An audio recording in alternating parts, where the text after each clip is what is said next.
Bismillahirrahmanirrahim. Assalamualaikum warahmatullahi wabarakatuh.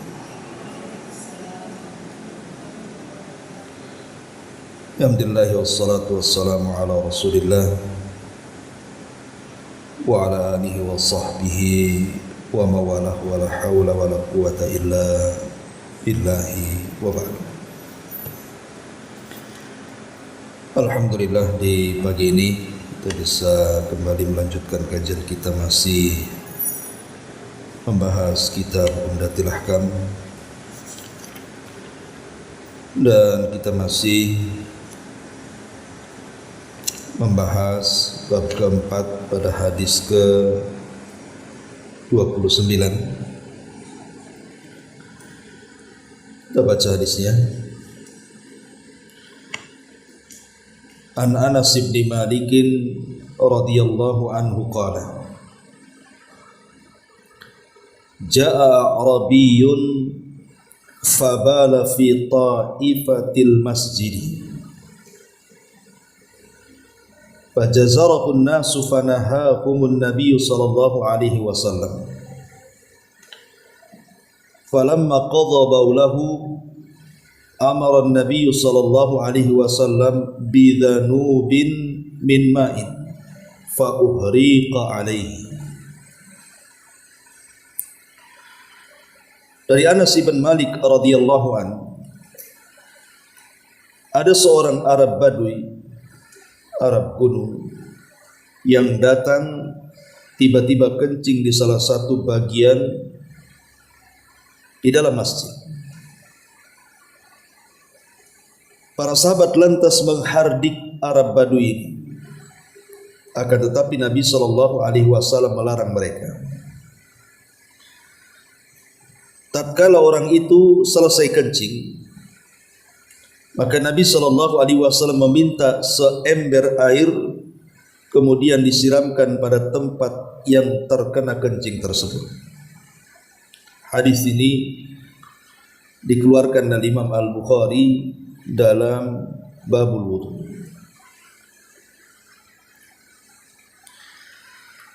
Ma'asyiral muslimat yang dimuliakan Allah Subhanahu wa taala, hadis ini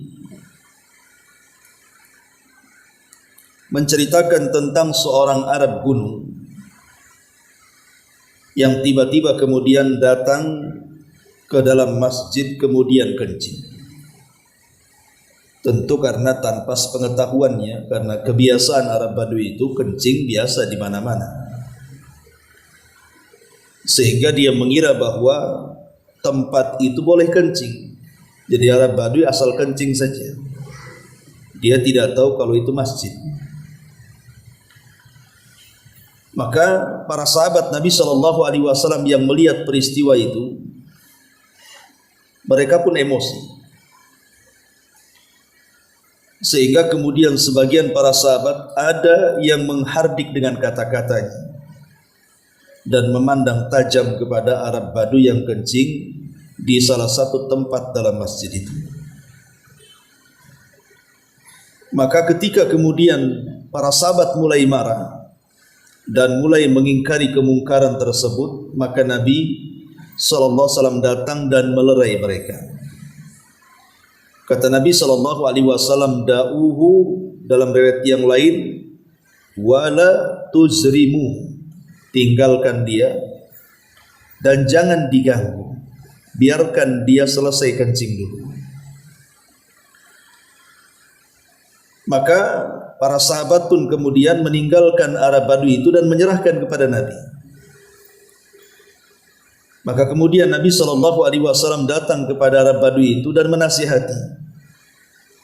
Dalam riwayat Nabi mengatakan, inna hadhil masajid la tasluhu li syai'in min hadzal bauli walal qadari, innama hiya li dzikrillahi azza wa jal was salati wa qiraatil qur'ani. Maka Nabi SAW mengatakan kepada Arab Badui ini, sesungguhnya masjid manapun, tidak harus masjid di sini, di masjid manapun, kata Rasul, tidak boleh meletakkan sesuatu dari kotoran, entah kencing, entah berak, entah apa saja yang sifatnya kotoran, karena masjid itu tempat berzikir kepada Allah, salat, dan juga tempat membaca Quran.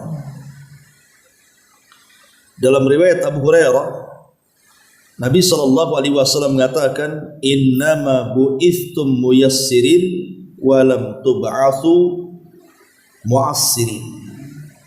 Sesungguhnya kalian diutus, wahai para sahabat, karena ketika itu sahabat kan sedang marah dan akan menghardik Arab Badui. Kemudian Rasul dilarang, dan Rasul mengatakan kalian diutus untuk memudahkan, bukan untuk mempersulit. Biarkan dia kencing sampai selesai. Ma'asyiral muslimat yang dimuliakan Allah Subhanahu wa taala, hadis ini banyak faedah yang kita akan petik sebelum kita masuk pada babnya. Di antara faedah hadis ini, bahwa Islam mengajarkan kepada kita agar dalam menyampaikan dakwah itu harus disertakan dengan kelembutan. Harus tahu seorang pendakwah itu kepada siapa dia berdakwah. Karena menghadapi orang jahil dengan menghadapi orang yang alim itu akan berbeda cara berkomunikasinya. Menghadapi orang yang keras kepala dengan orang yang lembut hatinya kan beda cara berkomunikasi dengan mereka. Itu menunjukkan bahwa Islam itu mengajarkan dakwah itu dengan kelembutan. Karena ada orang yang kemudian niatnya baik untuk menyampaikan sesuatu, tapi caranya kasar, nggak diterima jadinya. Makanya Nabi SAW dalam hadis ini mengajarkan bagaimana cara lembutnya berdakwah. Ketika para sahabat mulai emosi, ya bagaimana tidak emosi? Ada orang yang kencing dalam masjid, sementara masjid itu bukan untuk itu. Ya sudah sewajarnya para sahabat marah sebenarnya. Tetapi cara para sahabat itu salah. Makanya diluruskan oleh Nabi SAW, begini cara menghadapi orang yang salah. Kemudian Rasul mengatakan, biarkan dia, tinggalkan, biar aku yang menghadapinya. Maka Nabi dengan kelembutannya kemudian memberitahu Arab Badui tentang posisi masjid. Lah karena kelembutan Nabi SAW kepada Arab Badui ini akhirnya berpengaruh kepada hati sang Badui yang tadinya ketakutan dengan melihat para sahabat. Akhirnya dia pun tenang dan mendengarkan wejangan Nabi SAW sampai tidak sadar Arab Badui ini mengatakan sesuatu. Apa kata-katanya? Allahumma arhamni wa Muhammadan wa la tarham minhum ahada. Ya Allah, rahmati aku dan Muhammad saja, jangan kau rahmati mereka. Maksudnya mereka para sahabat yang melotot kepada aku, katanya, yang mau memarahiku. Jangan kau kasih rahmat mereka, katanya. Mereka tidak punya rahmat, kata Arab Badui. Maka Nabi SAW, karena Arab Badui ini tidak paham bahwa rahmat Allah itu luas, maka dia mengatakan, laqad hajjarta wasi'an. Hei Arab Badui, engkau sudah menyempitkan sesuatu yang luas. Rahmat Allah itu luas, jangan kau sempitkan hanya aku dan engkau saja. Nah, dari sini Syekhul Islam Ibnu Taimiyah rahimahullahu taala mengatakan bahwa seseorang yang berdakwah itu harus memiliki 3 syarat. Pertama al-ilmu, yang kedua ar-rifqu, yang ketiga as-sabr. Orang yang hendak mendakwai orang itu pertama harus punya pengetahuan. Lihat Nabi SAW mengajarkan Arab Badui apa yang boleh, apa yang tidak. Artinya orang yang berdakwah itu harus punya ilmu. Kemudian yang kedua ar-rifqu, harus punya kelembutan. Walaupun dia punya ilmu, kalau kasar boleh jadi orang yang kita tahu bisa lari itu. Kemudian yang ketiga as-sabru, harus sabar. Harus sabar. Lihat Rasul dengan sabarnya menghadapi Arab Badui ini. Tidak dengan ketergesa-gesaan seperti para sahabat. Lah dengan 3 catatan ini, pengetahuan, kelembutan dan kesabaran, insya Allah dakwah kita akan berpengaruh. Kemudian juga dikatakan oleh Sufyan Ats-Tsauri rahimahullahu taala, beliau mengatakan, la ya'muru bil ma'rufi wa la yanha 'anil munkari illa man fihi khisalu thalathin. Ketika seseorang itu hendak mengajak manusia kepada kebaikan atau mencegah sebuah kemungkaran, tidak boleh dilakukan kecuali orang yang punya 3 sifat. Kata beliau, rafiqun bima ya'mur, rafiqun bima yanha, adlun bima ya'mur, adlun bima yanha, alimun bima ya'mur, alimun bima yanha. Pertama, harus punya kelembutan saat memerintahkan kebaikan atau mencegah kemungkaran. Yang kedua, harus punya keadilan saat memerintahkan kebaikan atau mencegah kemungkaran. Dan yang ketiga, harus punya pengetahuan saat memerintahkan kebaikan atau mencegah kemungkaran. Inilah di antara modal orang berdakwah. Modal orang berdakwah itu harus punya kelembutan, punya keadilan dan punya pengetahuan, kata Sufyan Ats-Tsauri rahimahullah taala. Ma'asyiral muslimat yang dimuliakan Allah Subhanahu wa taala, lah Nabi sallallahu alaihi wasallam sudah mencontohkan kelembutan itu di beberapa tempat dalam dakwahnya. Contohnya, ketika ada seorang anak muda datang menemui Rasul dan Rasul sedang menyampaikan ilmu di tengah-tengah para sahabat, sedang ta'lim. Tiba-tiba datang anak muda.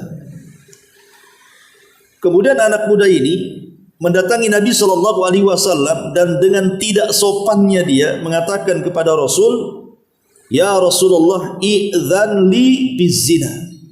Rasul, izinkan aku untuk berzina. Dan tidak sopan ngomong begitu. Masa dia minta izin untuk berzina kepada Rasul di hadapan para sahabat? Tapi Nabi SAW tidak marah. Nabi SAW langsung memanggil anak muda ini dan mengatakan, "Kemari engkau." Akhirnya anak muda mendekati Rasul. Kata Rasul, "Duduklah." Kemudian duduk. Kata Rasul, "Mendekatlah." Kemudian mendekat sampai betis lutut dia berjumpa dengan lutut betis Nabi. Ditempelkan. Lihat bagaimana keakraban Rasul. Setelah itu Nabi SAW menasihati. Ya. Apa nasihat Nabi SAW? Kata Nabi SAW, "Atuhibbuhu li ibnatik wa li ukhtik wa li ammatik." Bagaimana pendapatmu, atau wali khalatik? Bagaimana pendapatmu, kata Rasul, kalau seandainya anak perempuanmu dizinahi orang, atau saudarimu dizinahi orang, atau bibimu dari bapak, dari pihak bapak atau dari pihak ibu dizinahi orang, kau redha enggak dengan orang yang menzinahinya? Kata anak muda ini, ya tentu tidaklah. Aku akan marah kepada siapa yang menzinahi saudariku, anakku atau bibiku. Maka Rasulullah SAW mengatakan, sebagaimana engkau marah kepada mereka, maka keluarga mereka yang wanitanya kau zinahi, mereka pun akan marah kepadamu, kata Rasul. Maka kemudian tiba-tiba laki-laki ini mengatakan, kalau begitu saya tidak akan berzina, wahai Rasul. Kemudian Nabi SAW mendoakan orang ini dan mengatakan, Allahumma gfir dzambahu wa tahhir qalbahu wa hassin farjahu. Ya Allah, ampuni dosa anak muda ini, bersihkan hatinya, jauhkan kemaluannya dari zina. Lihat lembutnya Rasul, akhirnya anak muda ini tak jadi berzina. Jadi kelembutan itu punya asar, punya pengaruh. Atau contoh yang lainnya, hadis tentang Muawiyah ibn Hakam. Ada seorang sahabat namanya Muawiyah ibn Hakam. Jadi dia menceritakan satu hari dia sholat bersama Rasul dan para sahabat. Tiba-tiba kemudian di samping dia ada orang bersin. Di samping Muawiyah ibn Hakam ini ada orang bersin. Reflekslah si Muawiyah ibn Hakam ini langsung mengatakan yarhamukallah. Padahal lagi sholat tuh. Ya. Ada orang bersin di sampingnya, tiba-tiba dijawab oleh dia yarhamukallah. Suaranya sampai meninggi, sampai para sahabat semuanya melirik dia ketika sholat. Ya. Ketika kemudian dilirik oleh banyak para sahabat, merasa terganggulah Muawiyah bin Hakam ini. Akhirnya hampir dia marah. Sampai kemudian ada para sahabat yang berusaha dengan isyarat supaya dia diam. Dan ini sedang sholat. Ya. Tetapi kemudian selepas sholat, Nabi SAW mendekati Muawiyah ibn Hakam ini, kemudian memberikan nasihat dan mengatakan inna hadhihi salata la yasihu fihi syai'un min kalamin nas innama at-tasbih wa takbir wa qiraatul Quran. Kata Rasul, salat ini tidak sah kalau ada ucapan-ucapan manusia di luar dari salat. Karena salat itu hanya bacaan tasbih, takbir dan bacaan Al-Quran. Dengan lembutnya Rasul menasihati Muawiyah ibn Hakam. Ketika kemudian Muawiyah ibn Hakam menceritakan hadis ini, demi Allah, aku tidak melihat Rasul memukulku, aku tidak melihat Rasul mencelaku, aku tidak melihat Nabi SAW berusaha untuk membentakku, tapi dia mengucapkan dengan kalimat yang santun sekali. Ini menunjukkan bagaimana Nabi hendak mengajarkan kepada kita sebagai umatnya dalam berdakwah itu harus punya kelembutan. Makanya kemudian ketika Nabi SAW mengutus Mu'ad bin Jabal dan juga Musa al-Asy'ari ke Yaman, apa kata Rasul? Basyira wa la tu'assira, basyira wa la tunaffira, yassira wa la tu'assira. Beri kabar gembira penduduk Yaman, jangan kau buat lari mereka, mudahkan mereka, jangan kau persulit. Ini menunjukkan apa? Dalam berdakwah itu harus supel. Ya, tidak boleh kemudian langsung karena kita merasa di atas angin, merasa kita di atas kebenaran, paling benar sendiri, kemudian menyalah-nyalahkan orang dengan cara yang tidak pantas. Nah, dari sini, dari hadis ini ada faedah sangat bagus sekali tentang pentingnya lembut dalam berdakwah. Ini faedah yang pertama. Faedah yang kedua dalam hadis ini tentang kewajiban kita mengajarkan orang yang jahil. Orang jahil itu bukan dimarahi, tapi diajarkan. Pamannya ibu mengajari anak ibu kan begitu. Mungkin belum ditakdirkan dia cerdas. Ya. Terkadang ada seorang ibu itu sampai menyiksa anaknya supaya dia cerdas sesuai dengan keinginannya. Sampai ada berita siapa ibu yang merantai anaknya gara-gara suruh ngapal juz amma ya. Allahu a'lam itu gimana ceritanya, tapi jadi viral pula. Ya. Masa ngajari anak harus dirantai? Rantai kapal lagi gede kan gitu ya. Jadi ini sudah melampau ya, melampaui batas. Hatta kalaupun pamannya alasannya dia menyembunyikan HP ibunya, kan nggak begitu caranya. Sampai dipukuli dengan rantai wajahnya. Ya. Jadi hal-hal yang seperti ini dalam Islam itu terlarang, tidak boleh. Kalau orang jahil itu diajari, makanya kenapa Arab Baduy ini bukan hanya diajari soal adab-adab di masjid saja, tapi ketika dia berdoa menyempitkan sesuatu yang luas, ya Allah rahmati aku dan Muhammad saja, jangan kau beri rahmat mereka. Rasul mengajari lagi, nggak begitu cara doanya. Karena engkau sudah menyempitkan yang luas, rahmat Allah luas, kenapa kau sempitkan? Jadi ketika Arab Baduy ini keluar dari masjid, dia sudah cerdas dia tahu gitu ya, akhirnya punya ilmu. Lah harusnya seperti itu. Kita juga harus mengajari orang yang tidak pandai. Kemudian juga di antara faedah hadis ini bahwa masjid itu harus bersih. Masjid itu harus bersih. Kayak ibu-ibu ini taklim di masjid, jangan ngotor. Ya. Walaupun yang ditaruh itu atau yang dilempar itu bukan najis, anggaplah mungkin Ya, kulit kacang, kulit kuaci itu kan tidak najis kan, tapi kan kotor. Maka walaupun itu tidak najis alias toharoh bersih, tapi kalau itu kotoran, masjid bukan tempat melempar kotoran. Makanya ada hadis Nabi SAW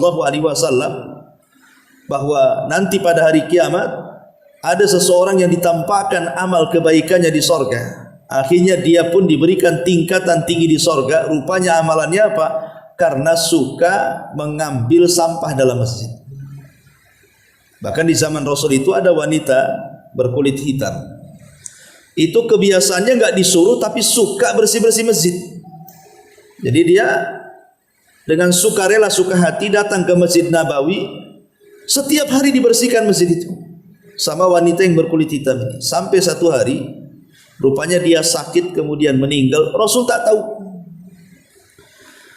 Ketika kemudian kebiasaan wanita itu sudah tidak dilihat Nabi lagi. Jadi Rasul bertanya kepada para sahabat, mana wanita yang suka membersihkan masjid itu? Lihat, Rasul punya perhatian kepada orang yang suka bersih-bersih masjid itu. Mana tuh wanita yang suka bersih-bersih masjid itu?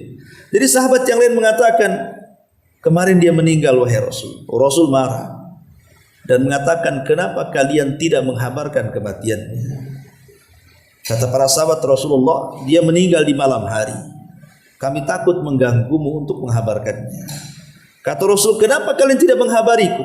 Tunjukkan di mana kuburannya, katanya. Akhirnya kemudian Rasul datang ke kuburannya, kemudian salat jenazah di hadapan kuburannya. Salat gaib. Dan boleh salat menghadap di samping kuburan menghadap kiblat. Karena sholat jenazah itu tidak punya ruku dan tidak punya sujud. Jangan berdiri saja. Yang dilarang tidak boleh sholat menghadap kuburan itu kalau sholatnya punya ruku, punya sujud, yang dilarang. Tapi kalau tidak punya ruku dan sujud seperti sholat jenazah boleh dilakukan di kuburan, walaupun sudah dikuburkan. Ya, walaupun sebagian ulama ada yang mengatakan berapa lama dari kematiannya, ada yang mengatakan 3 hari, gitu ya. Berarti lebih dari 3 hari tak boleh. Ada juga yang melebihkan dari 3 hari, tidak ada batas, wallahu a'lam. Tapi yang jelas bahwa lihat Nabi SAW sampai punya perhatian kepada wanita hitam yang suka bersih-bersih masjid. Karena Rasul ingin masjid itu tempat yang paling bersih. Makanya ibu kalau bawa anak gitu ya ke masjid, kemudian ngasih makan atau bawa makanan, maka perhatikan itu bekas-bekasnya, plastiknya atau apanya. Karena membuang kotoran di masjid walaupun tidak najis itu berdosa. Tidak boleh. Ya, justru kita harus bersih. Ini juga diantara faedah hadis ini. Kemudian juga diantara faedah hadis ini, hadis Arab Badui ini, bahwa Nabi SAW mengajarkan kepada kita juga di masjid ini bukan tempat untuk dunia. Di masjid ini bukan tempat untuk dunia. Di masjid itu tempat akhirat. Maka jangan jual beli di masjid. Bahkan tidak boleh mengumumkan barang hilang sekalipun. Ibu hilang tas di masjid habis ngaji, tidak boleh diumumkan. Karena masjid itu bukan tempat barang hilang. Dan siapa juga yang akan mencuri di masjid, logikanya seperti itu. Kalaupun seandainya ada yang mencuri dalam masjid itu, dia orang bodoh. Kok masjid pula tempat mencuri? Apa dosanya nggak lipat-lipat tuh? Jadi tidak boleh jual beli di masjid, tidak boleh mengumumkan barang hilang. Bahkan kalau seandainya Bu, ada ibu ini, Ummahat ngomong, aduh, tas saya hilang di masjid Nurul Hidayah. Apa kata Rasul? Kalau dia ngomong gitu, doakan saja semoga tasmu tidak ketemu. Ngomong gitu Bu ya. Ya. Kalau ada orang mengatakan, aduh, kecuali kalau bahasanya mungkin tas saya ketinggalan di masjid. Nah, itu kita cari rame-rame kan gitu ya. Tapi kalau dia mengatakan, wah tasku hilang di masjid, nah, ibu doakan saja semoga tidak ketemu. Begitu kata Nabi. Ya. Kok kamu jahat sekali? Iyalah, karena di masjid bukan tempat barang hilang. Ini juga termasuk juga tidak boleh seseorang itu masuk masjid dalam kondisi badannya bau, mulutnya bau. Bahkan Rasul mengusir orang yang makan bawang. Orang yang makan bawang itu bau mentah kan. Diusir sama Nabi, disuruh dibersihkan mulutnya. Nah ini juga karena memang masjid ini juga harus bersih, tadi saya sudah jelaskan. Dan ini juga menunjukkan apa? Bahwa syarat tempat sholat itu harus bersih dari najis. Di antara syarat sah sholat itu kan menghadap kiblat, kemudian tertutup aurat. Salah satunya juga adalah tempat sholat itu tidak boleh ada najis. Kalau seandainya itu bukan syarat sah sholat, tentu Rasul tidak akan memerintahkan Arab Badui mengambil setimba air kemudian menumpahkan di tempat kencingnya kan. Kalau memang tempat sholat itu bukan syarat harus suci, tapi karena syarat sah sholat juga berkaitan dengan masalah tempat, harus bersih dari najis, maka tempat sholat itu tidak boleh ada najis. Makanya Rasul menyuruh membersihkan tempat kencing Arab Badui ini. Kemudian juga di sini ada kaidah ketika mengingkari sebuah kemungkaran. Jangan ketika kita mengingkari sebuah kemungkaran, datang kemungkaran yang lebih besar dari pengingkarannya. Coba Nabi SAW mengapresiasi kan tentang para sahabat yang ketiga hendak mengingkari kemungkaran. Dan harusnya kita seperti itu. Kalau ada kemungkaran di depan kita, harusnya cepat kita ingkari. Tetapi dengan cara yang benar gitu ya. Lah ketika Nabi SAW melihat para sahabat hendak mengingkari kemungkaran tapi caranya salah, maka Rasul melarang. Kemudian Nabi SAW merintahkan Arab Badui untuk menyelesaikan kencingnya. Jadi Rasul membiarkan Arab Badui itu, bukan merintahkan, membiarkan biar kencingnya selesai. Kenapa coba? Ditinjau dari segi kesehatan. Kalau orang lagi kencing tiba-tiba dimarahi kemudian dia tahan, apa enggak prostat itu nanti nahan kencing kan Bu, jadi kencing batu nanti. Yang kedua, bisa saja karena ketakutannya Arab Badui, bisa lari dia, bisa kencing sambil lari jadi ya kan. Yang tadinya air kencing di situ saja jadi kemana-mana tumpahnya karena ketakutan kan. Sahabat banyak di situ ya. Ataupun kemudian bukan hanya itu saja, bisa saja kemudian kencingnya akan mengenai badannya. Jadi banyak madarat kalau seandainya Rasul tidak menghentikan kemarahan para sahabat. Dan di situ juga ada kaidah bahwa ketika ada dua madarat, maka ambillah yang paling rendah dari madarat itu. Ketika sahabat marah bisa memadaratkan, kemudian si Arab Badui kencing juga madarat, berarti kan ada dua madarat di sini. Tapi Rasulullah SAW berusaha mengambil yang paling ringan madaratnya, menahan para sahabat jangan marah, membiarkan si Arab Badui ini kencing sampai selesai. Baru setelah itu Rasul mendekati dan menasihati si Arab Badui tentang fungsi daripada masjid. Kemudian juga di antara faedah hadis ini, bahwa di antara amalan-amalan yang harus dilakukan dalam masjid itu ada 3 berdasarkan hadis Arab Badui ini. Pertama, di masjid ini harus memperbanyak zikir. Dia di antaranya zikir itu ya seperti ibu belajar gini, bagian daripada zikir atau zikir-zikir yang ma'ruf gitu ya. Kemudian yang kedua, memperbanyak salat. Dalam masjid ini tempat untuk memperbanyak salat. Kemudian memperbanyak membaca Quran. Itulah amalan-amalan dalam masjid berdasarkan hadis ini. Kata Nabi kepada Arab Badui, masjid ini digunakan untuk berzikir, untuk sholat, untuk baca Quran ya. Ma'asyiral muslimat yang dimuliakan Allah Subhanahu wa ta'ala. Kemudian juga hadis ini memiliki faedah bahwa Islam ini agama mudah, bukan agama sulit. Karena ketika para sahabat marah kepada Arab Badui ini, Rasul menasihati mereka, innama bu'ithum muyassirin walam tub'atsu mu'assirin. Sesungguhnya aku diutus kepada kalian itulah mempermudah, bukan mempersulit orang. Makanya ada kisah dari Muadz bin Jabal radhiyallahu anhu ketika dia sholat Isya bersama Rasul. Kemudian dia pulang kepada kaumnya, rupanya di kaumnya belum sholat. Akhirnya kaumnya meminta kepada Mu'adz untuk mengimami mereka sholat isya. Padahal Mu'adz sudah sholat bersama Nabi kan. Artinya boleh sholat 2 kali dalam satu waktu. Karena Mu'adz ini sholat isya 2 kali. Pertama jadi makmum, yang kedua jadi imam. Tapi yang wajib 1 kali, yang kedua dianggap sedekah dan sunnah.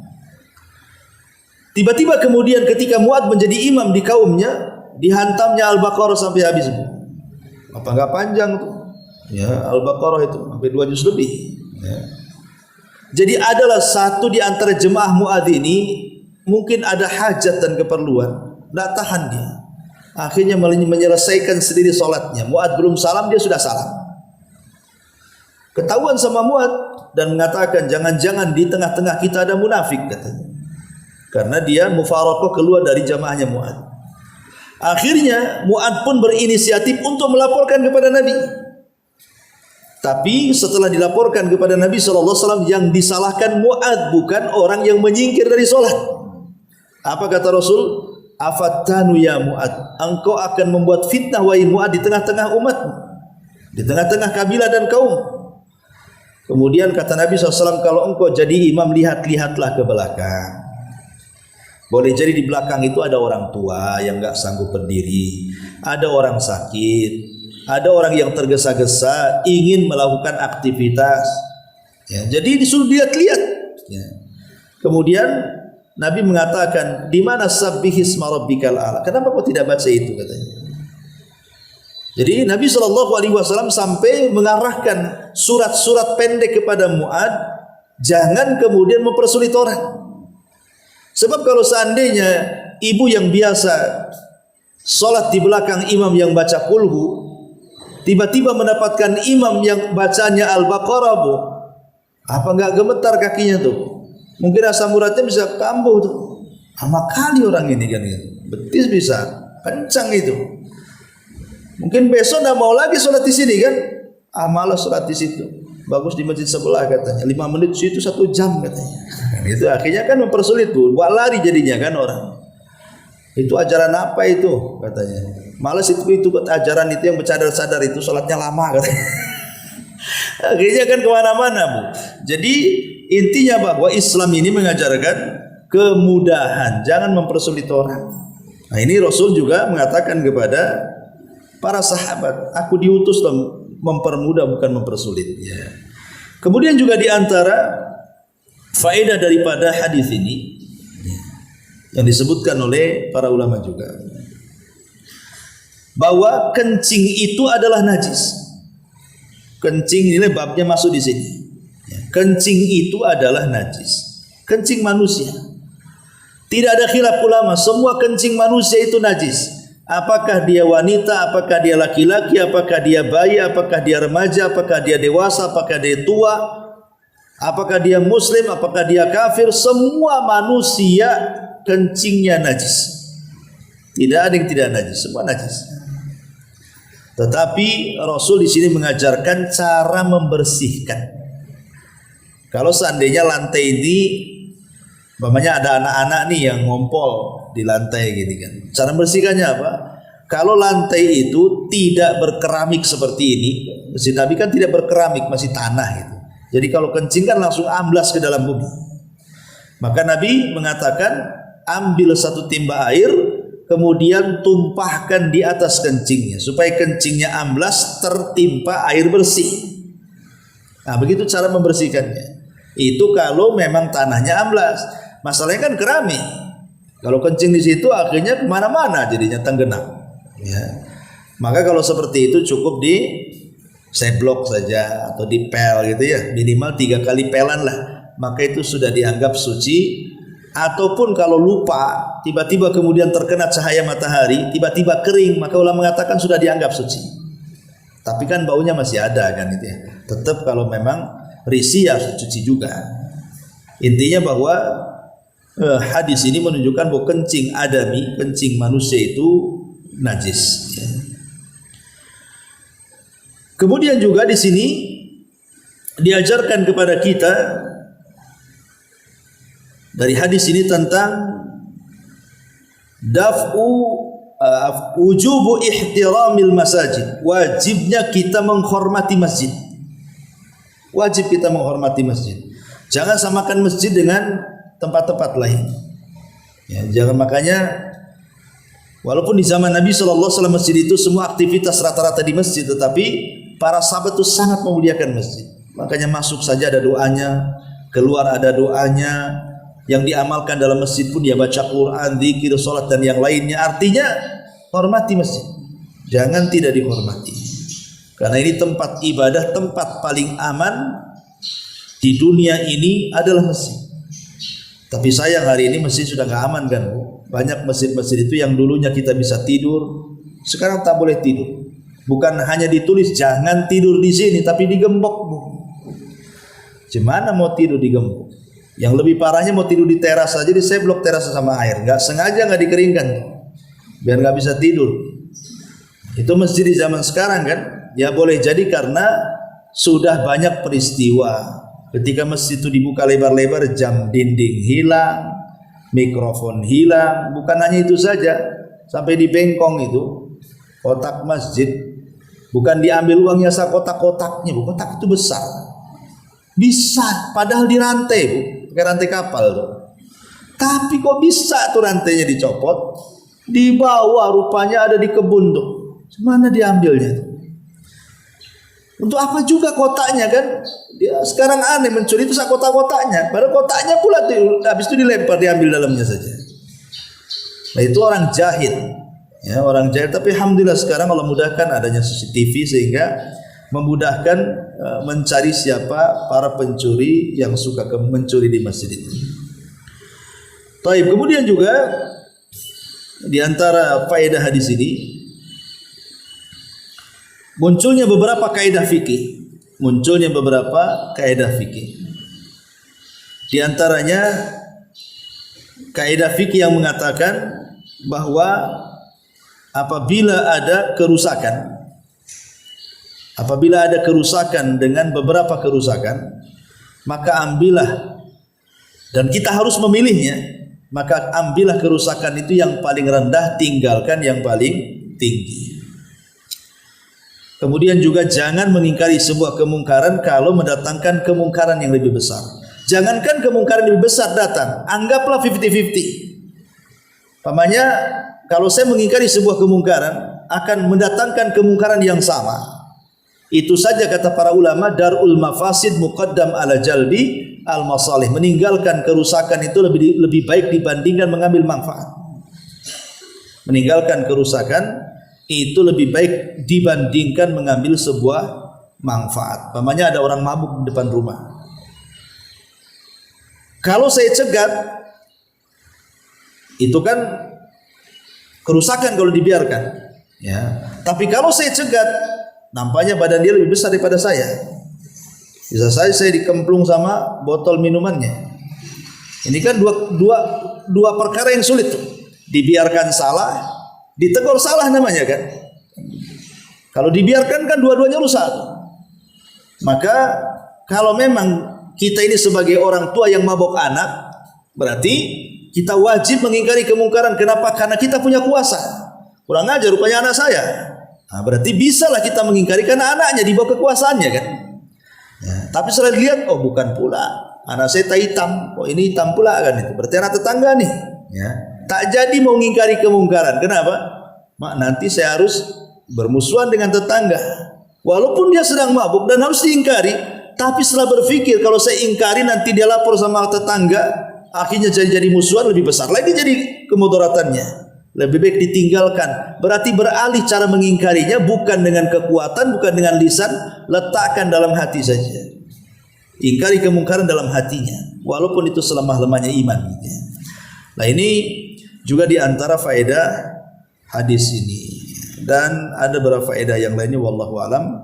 Intinya kenapa mu'alif memasukkan hadis ini ke dalam bab ini, ke dalam bab madi dan sejenisnya, untuk menjadikan dalil bahwa air kencing itu najis dan untuk diajarkan bagaimana cara membersihkannya.